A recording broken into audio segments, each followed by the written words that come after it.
Hello, hello. Hi, everybody. Happy Thursday. Here we are again. Welcome to this week's live training. Thank you for being here, whether you're watching on Instagram or whether you are watching in the Clinical Connections Mentoring Facebook group. Welcome again. Thank you for being here. October is already more than halfway over. Can't believe it. We are inching closer and closer and closer to Halloween. But I am super excited for today's live stream because I'm going to be sharing a lot of scary stories about really some questionable, bad situations that you may find yourself in at work. Since it's still October, still spooky season, I kind of wanted to continue with this little theme of storytelling for the month with a focus on scary situations, but in the PT world. But today we're going to focus particularly um, at your place of work.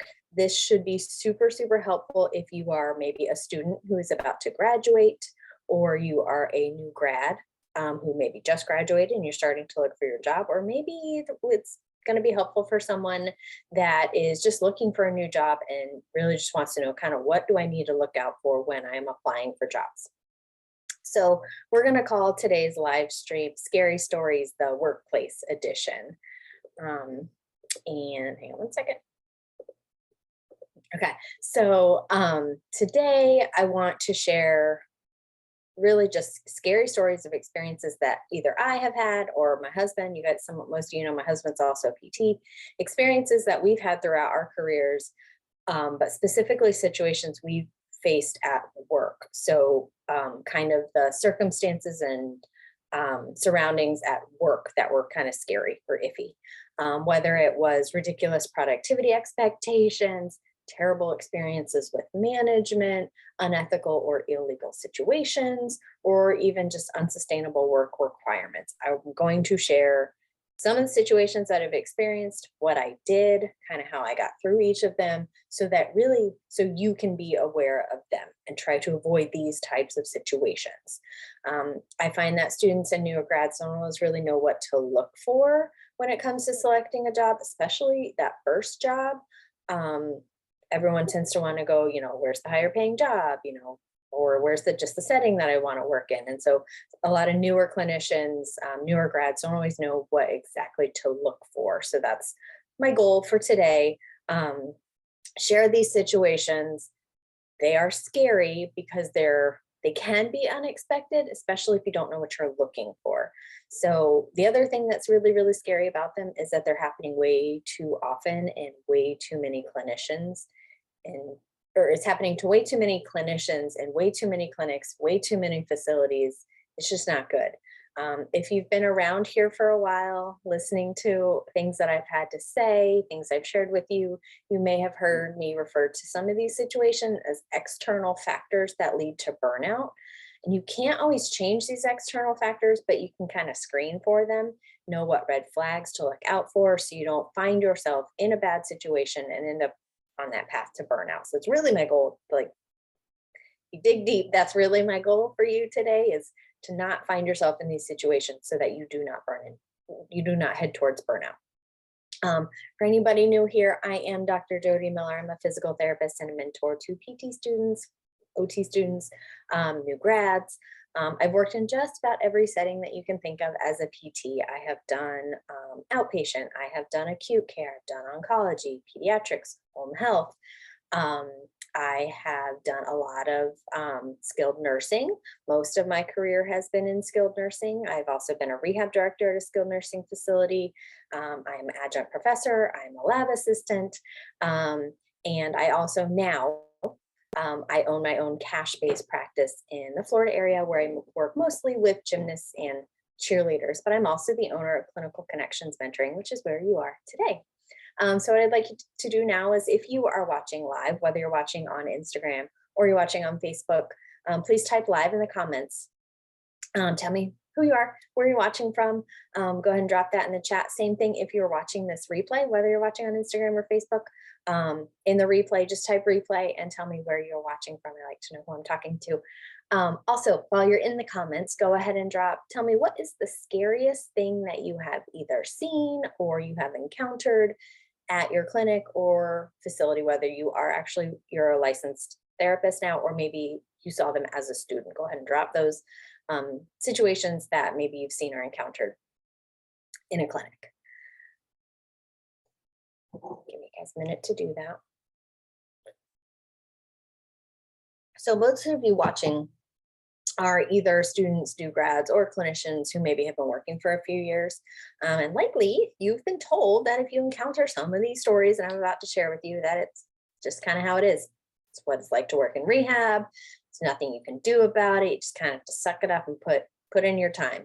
That's how it is, nothing you can do. But I'm here to tell you that that is complete bullshit. You do not have to work at a facility that has terrible pay, ridiculous productivity expectations, awful managers. You don't have to provide subpar treatment to your patients. And you certainly don't have to feel alone through all that. You can find an awesome place to work. They still exist, right? Despite all the stories people have heard, it is still possible to find a really awesome place to work. You can build a career for yourself that you still love, and you can certainly create your dream job if you want in the rehab world. You may just need a little bit of support and guidance to do that, and that's fine. Today, I'm going to share my stories with you so that you can kind of see the type of crappy situations that are out there and potentially avoid them, right? I want you to be able to learn what to do and how to handle those things if you do end up in any of these situations I'm about to share today. So let's start with story number 1. Storytelling is my favorite. I mentioned, or I don't know if I did mention, but I was also a travel physical therapist for a little while. And the first place that we got placed at was a skilled nursing facility. We did all the screening questions that you're supposed to ask when you are being interviewed for the travel contract. We got answers. When we got there, we found out those answers were lies. The productivity expectation was 95%, which already is a struggle to reach, right, for anybody. And what happened, so the first day or two, we had like training, but it's, this is our system. These are all of our systems. This is how they work. Day 3, we were given a schedule right off the bat, which was fine. We kind of expected that as travelers. But we had to wait an hour to get our schedule because the manager was always late. So the manager was late. The first day we were supposed to see patients, she was an hour late. We were given our schedule and then expected to meet 95% productivity, but we had to sit around for an hour. So that math doesn't math. Same thing happened the next 2 days. So we basically, in that situation, we didn't know who were the patients we were supposed to see each day. So we had to wait for the manager to get there so she could give us our schedule. And then we just did what we could to see the patient. We were able to see all of our patients every day. That wasn't really an issue, but we certainly weren't meeting the 95% productivity because we had to wait at least an hour every day for our schedule. So we just did what we knew to do, which was treat our patients how we knew to treat them. I won't tell you the end result of that story yet because I have more stories regarding that situation. So story number 2, this was also a travel position. This is where I did a lot of pediatrics. I did early intervention. So for that setting, it was a split of outpatient pediatrics, where the babies, mostly the kids, came to us, and then we did early intervention. So if they were 0 to 3, we would go to their house, which was fine. I didn't mind it, except for the time that I had to go visit a little girl whose dad was recently released from jail, literally like the week before. Luckily, the OT that was also seeing her kind of warned me about it and kind of prepped me and kind of helped me figure out how to navigate the whole situation. But I parked. It was not in a great neighborhood at all. Even walking she told me where to park because of the situation.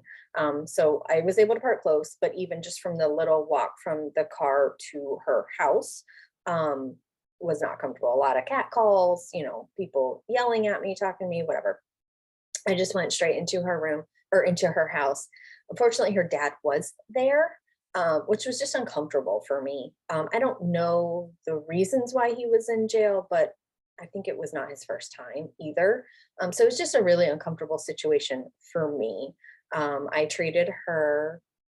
Um, there's different stories around how I had to treat her, but I finished my session with her, drove back to the clinic, and then just basically spoke up and stood up for myself. Just told the boss that I wasn't comfortable in that environment, so I would not be going back to treat that patient in her house. They would either have to find somebody else to treat her, or the mother, or whoever would need to bring her to the facility for me to treat her. So with this situation, if you typically, if you're going to do early intervention or home health, you just need to be able to step up and protect yourself. If you do not feel safe in a situation, you do not have to stay there. I think a lot of new grads are like, oh, this is my job. I have to see this patient in this environment, regardless of how I feel. But it's not the case. If you do not feel safe, you do not feel comfortable, you do not have to continue going to somebody's house. Okay. So that's what I did. I didn't have to go back to that patient. She ended up being seen by somebody else. Okay, so story number 3. Again, still traveling. Most of these stories are travel contracts, which is a whole different story. I have a whole different live on travel therapy. You can find that back in my on the main page of either Instagram or Facebook. It is there. But so this one, I was in a skilled nursing facility. Again, it was a 200-bed facility, and I was the only evaluating therapist in that building. So what that meant is that I had to do all of the evals, all of the progress notes, all of the research, all of the discharges, which was fine. It didn't bother me in this situation because I knew it was a short-term thing. And I was given overtime for the time that it took me to document. But the problem was that I had to watch out for the number. There were a lot of PTAs, and this was in Nevada. Now, each state has different laws around PT, around how many PTAs can work under one PT's license. So in Nevada, I think the rule, it's been a while, but I think the rule at the time was no more than 4 PTAs could work under one PT. Now, me being the only PT for 200 beds, there were more than 4 PTAs, right? Whether they were full-time or PRN. So I had to be really careful and pay attention to the number of PTs that I was co-signing for. And luckily, I was aware of it. So what I just, talked to my DOR about it. I was like, I'm not signing off on this person, or this person, because legally, I can only co-sign for up to 4 PTAs. And at this point, we're at 5 or 6. So that was something, as what I would recommend to you, is just, you have to be aware of the laws in the state that you're working in. Most facilities, especially contract rehab companies, are paying attention to that. You have to protect yourself. Luckily at that facility, I had a really good director of rehab, and she said, it's fine, I will take care of it. Don't worry, you only co-sign for the people that the number of PTAs that you should be co-signing for. So it's very helpful. In that situation, a really supportive DOR. That facility also, again, the DOR was really good, so it wasn't so bad, but her boss was often asking why I was not hitting productivity at that facility as well. She said, she's doing the evals for us. It doesn't matter what her productivity is. If we don't have her, we don't have anybody doing evals. So I don't care what her productivity is. She's going to do what she needs to do, treat her patients, do all of the hours of documentation, and we're going to leave her be. So again, I was very supported by her. Just the situation around it was a little iffy, and I had to pay attention of a lot of those things. Okay. So story number 4. Back to skilled nursing. I'm going to tell you about back to the first one that I was at. There were a lot. This is our very first contract as travel therapists. There were some questionable billing practices happening in this facility. I remember one day there was a coda, and again, it was while I think we had just gotten our schedules. or maybe it was around lunchtime. And she comes back and she says, you know what? I've spent an hour and a half trying to find this patient. Every time I go to his room, he's either not there or they've taken him to a meal or he's at a doctor's office. I've spent an hour and a half of my day just going back and forth trying to find him. I'm going to bill that for therapy. I heard it and I said, oh no, that is not legal. You cannot do that. Right. So that's just one example of one of the things that was happening there. There were a lot of other unethical billing practices happening at that facility. I basically kept my head down. My husband did the same thing. We did what we knew to be legal and ethical, and also kept good patient care as our focus. So while the other therapists around us were doing some probably illegal billing, unethical billing, that was just one example. They were also doing some other things you weren't supposed to be doing at that time as far as billing is concerned. We did what we knew was right, what was legal, what was ethical. We still provided good therapy for our patients. That's what we did. We did what we knew to be right. We protected our own licenses. The end of that story is that the contract company ended up canceling our contract about a week and a half into our contract. So it kind of sucked in the moment, but I was also relieved to not have to deal with any of that anymore. Okay. So that story and the first story, but we kind of, we did what we knew to be right and what was best for the patients and what protected our license. So the situation was pretty bad. And I don't want you guys to have to walk into those situations, but if you do what's right. You protect your license, you do what's legal, you do what is ethical. Okay. All right. Story number 5. So most of you have heard my story around burnout and when I burned out. When I was a rehab director at a skilled nursing facility, while I was on maternity leave, a contract we had been in-house, employed by the facility, and then while I was on maternity leave, a contract company came and took over the rehab department. So a lot of those external factors kind of changed around me. But what happened, the big thing, they weren't terrible change. They were changes that were worse than what we had been experiencing, but they were not as terrible as the other travel stories I've told you about. But one thing that they did tell us was, you no longer have time to talk to family members or do any patient family training. You don't have time for that anymore. We've increased your productivity. You don't have time to spend 10 minutes talking to a patient's family, answering their questions or teaching them what they need to know before they take their parent home. They told us that. We said, I don't care. We have always educated our patients. We've always educated the family because that is what is best for our patients. That's what keeps them safe when they leave here. We do not want them to come back around. We don't want them in that revolving door of leaving and coming back. So we will continue to educate our patients. If a family member has questions, we are going to answer their questions. Okay. Contract company didn't like it, but we were still able to do it and we were still able to meet that increased productivity. Okay. Again, do what is right, what you know is best for your patients, and what's going to protect your own license. The last story, this is my husband's story. So he worked at a facility. It was an outpatient clinic. He was a is a geriatric certified specialist. So he was the only one at this clinic that had that. So he saw all the Medicare patients. He saw all the geriatric patients. They had a high wasn't a terrible productivity expectation, but almost to meet it, he had to double his patients.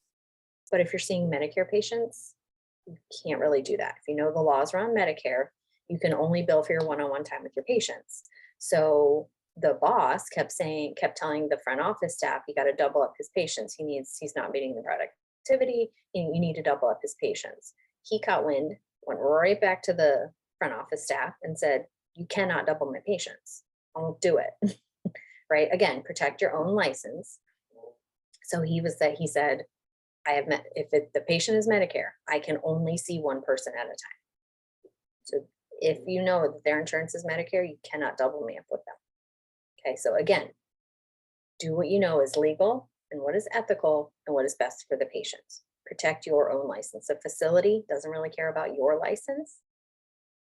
You have to care about your license. Okay. So the, excuse me. So these are just a few examples of some of the bad situations that I have experienced over the past 16 years as a PT. There could be more, but I have been very, very intentional with the jobs that I have selected. What you heard is most of my bad experiences were because of when we traveled, um, which was, we kind of knew that going into travel that we may find ourselves in these sticky situations. Outside of traveling, I have been very intentional about the jobs I've chosen so that I didn't find myself in these sticky situations. Okay. Most of these decisions of the jobs that I have chosen have been rooted and guided by my own values. And it's what I feel is most important for me and the type of therapist that I want to be.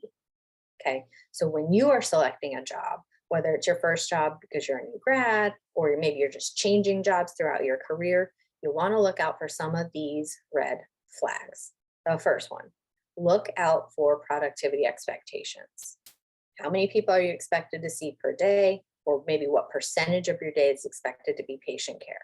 Generally, that 75 to 80% is a really good area. 8 to 12 patients per day tends to be pretty good depending on the setting.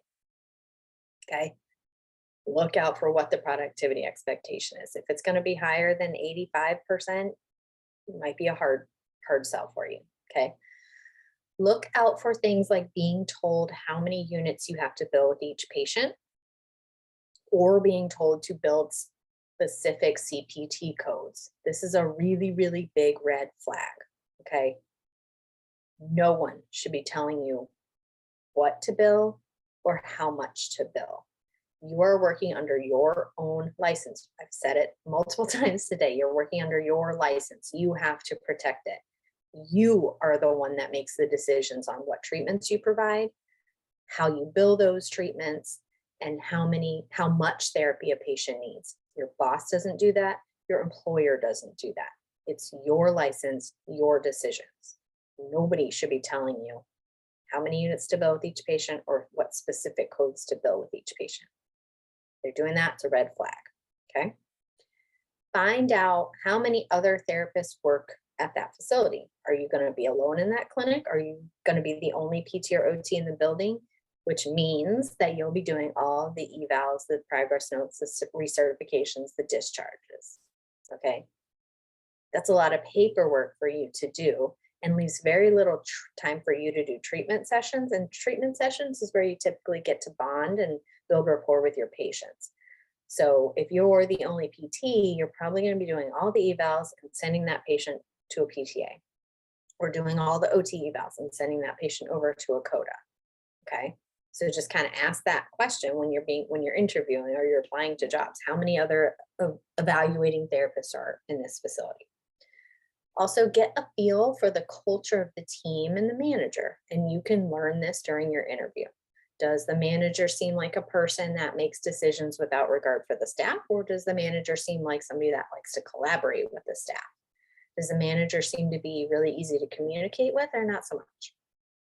Does the work environment feel positive or does it feel negative? When you look in the gym and you see the therapist working, do they seem happy? Do they seem a little stressed out? Okay, what do you see? Are the therapists and patients doing treatments that you like or that you agree with? Or does it look like the patients are just kind of doing their own thing, not getting a lot of interaction from the therapist? Do the therapists seem happy or stressed out? Like I said, if you get a chance, talk to the therapist, ask them if they like their job, right? That doesn't always happen, but if you do get that opportunity, take it. Okay. Find out about turnover and staff retention. You can ask this during your interview. Is there a lot of turnover here? If there is, chances are there's something wrong. Are there a lot of travel therapists there at that facility? You can ask. Chances are, if there's a lot of them, there's something wrong because for whatever reason, if there's a lot of turnover or a lot of staff from contract companies, travel companies, it means they can't get full-time staff to stay there. So you want to know why, right?